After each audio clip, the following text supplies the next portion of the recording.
Ya, baik, selanjutnya kita akan coba menghitung integral garis pada space, pada ruang, tapi kita akan coba lihat contoh yang kedua dan nanti kita akan lihat bagaimana penerapan teorema fundamental untuk integral garis. Contoh misalnya kita memiliki f yang sama ya, seperti sebelumnya, di mana f-nya itu adalah vektor field-nya adalah YZ, XZ, dan XY. Lalu, tapi yang berbeda adalah kita memiliki sebuah C yang berbeda. Dia adalah sebuah, kalau sebelumnya mungkin ya entah seperti apa bentuknya, tapi kalau ini bentuknya seperti ini. Lalu ke sini, lalu ke atas.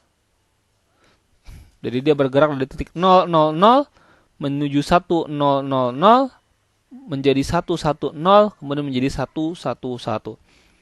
Maka kita bisa memecahnya menjadi 3, yaitu C1, C2, dan C3. Ya, C1, C2, dan C3. Di mana nilai C1 0, nilai C2 0, nilai C3 sama dengan 1, maka total sama dengan 1. Dari mana ini? Nah, kita akan hitung.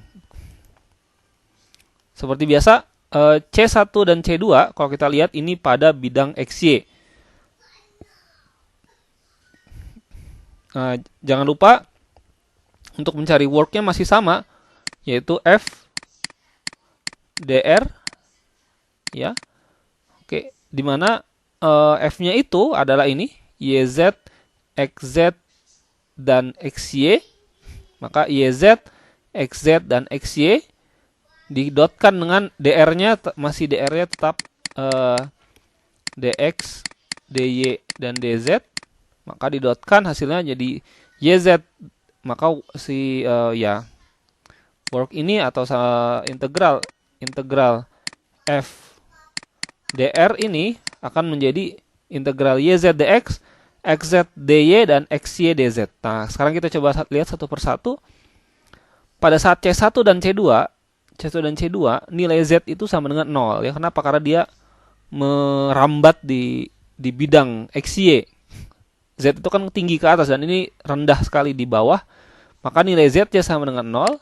Kalau nilai Z-nya sama dengan 0 dan dia juga tidak berubah, konstan, maka dz-nya diferensiasi Z-nya juga nilainya sama dengan 0. Maka otomatis YZ ini sama dengan 0. Ada Z-nya berarti Y dikali 0 kali DX ya 0. Ada Z-nya juga 0. X kali 0 kali DY jadi 0. XY kali DZ 0 berarti hasilnya juga 0. Maka totalnya ini sama dengan 0. Untuk C1 dan C2. Jadi C1 dan C2 tadi ya kita potong-potong lalu kita jumlahkan. Hasilnya 0. Sekarang yang C3 yang ke atas ini berapa nilainya? Ya. Nah, yang ke atas ini kita lihat bahwa nilai X dan Y-nya sama dengan 1, X1, Y1, tapi dia tidak berubah, dia konstan, maka DX-nya sama dengan 0. Kalau dia konstan, maka nilai DI-nya pasti 0. Karena tidak ada perubahan, tidak ada pergeseran nilai. Y-nya sama dengan 1, maka DI-nya sama dengan 0. Sedangkan Z-nya bergerak dari 0 ke 1. Oke.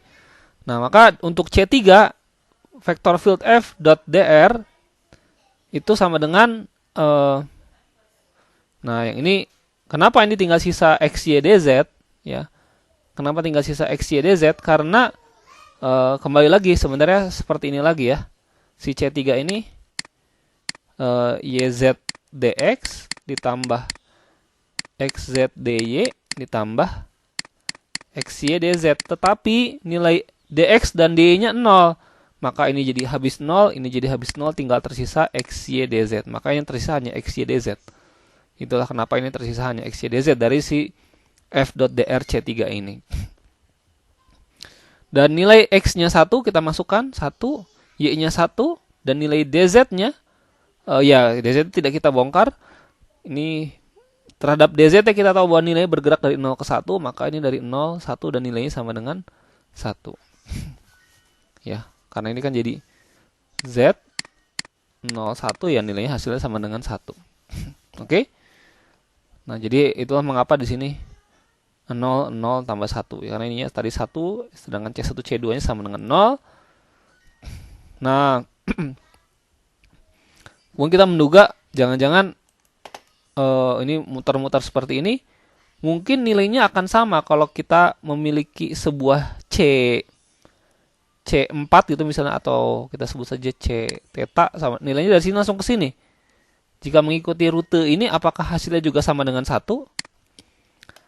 Kita ingat ya, kalau si F-nya itu konservatif, maka hal tersebut bisa berlaku. Dan memang faktanya F ini konservatif. Ya, tadi F-nya tadi berapa? F-nya itu adalah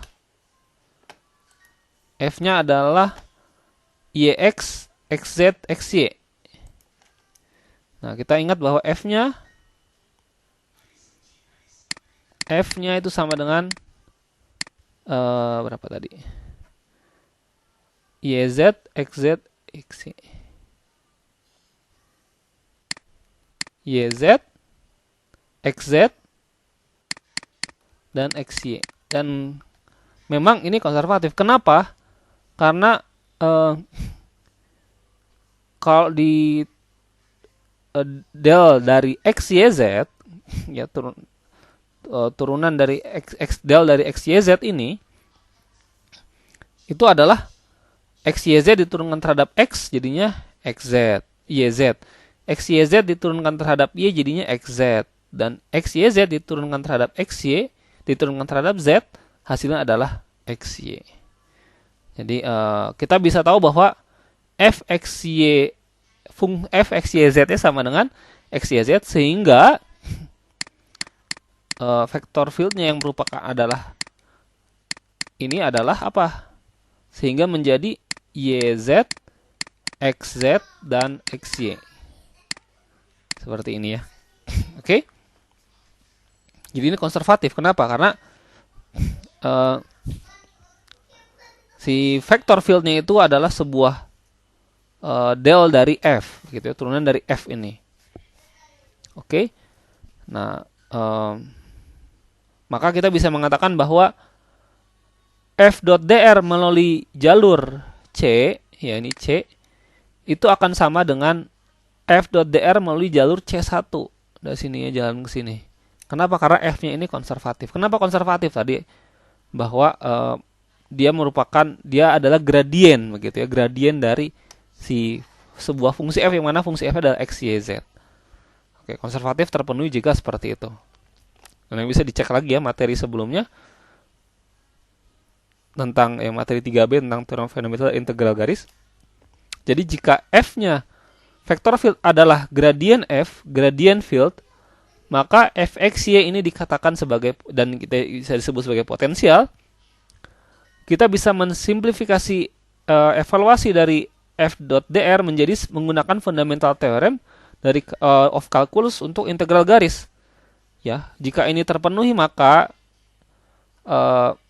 gradien F.dr, atau ini sama dengan F juga sama dengan F.dr, yang mana F-nya adalah memenuhi syarat ini, itu sama dengan apa? Sama dengan F P1 dikurang F P0. Jadi F pada saat P1 dikurang F di saat P0. Ada mungkin masih ingat di pelajaran fisika tentang energi potensial, misalnya ada batu dijatuhkan dari atas. Kemudian kadang-kadang untuk mengetahuinya tuh kita hanya tinggal mengurangi energi pada saat titik sini dan energi pada saat atas, seperti itu. Ya, P1 dikurangi P0, seperti itu saja sebenarnya kan. Nah, ini asal muasal rumusnya seperti itu. Kenapa dulu fisika di SMA rumusnya muncul begitu. Oke. Nah, sehingga ya tadi, maka F111 dikurang F000 sama dengan 1. Maka ya tadi kita tinggal menghitung F111, maka dimasukkan 111, hasilnya 1, dikurangi, masukin sini 000, hasilnya adalah 0. Ya, jadi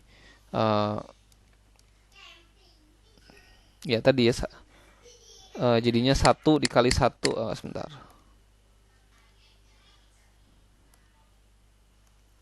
Ya. 1 kali 1 dikali 1 dikurangi 0 kali 0 kali 0 ya, karena fungsinya itu adalah apa?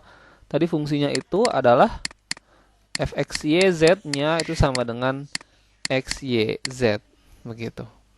Hasilnya adalah 1, sama dengan yang sebelumnya sudah kita hitung. Di sini ya, 1. Kenapa? Karena tadi F-nya konservatif. Ya. Oke.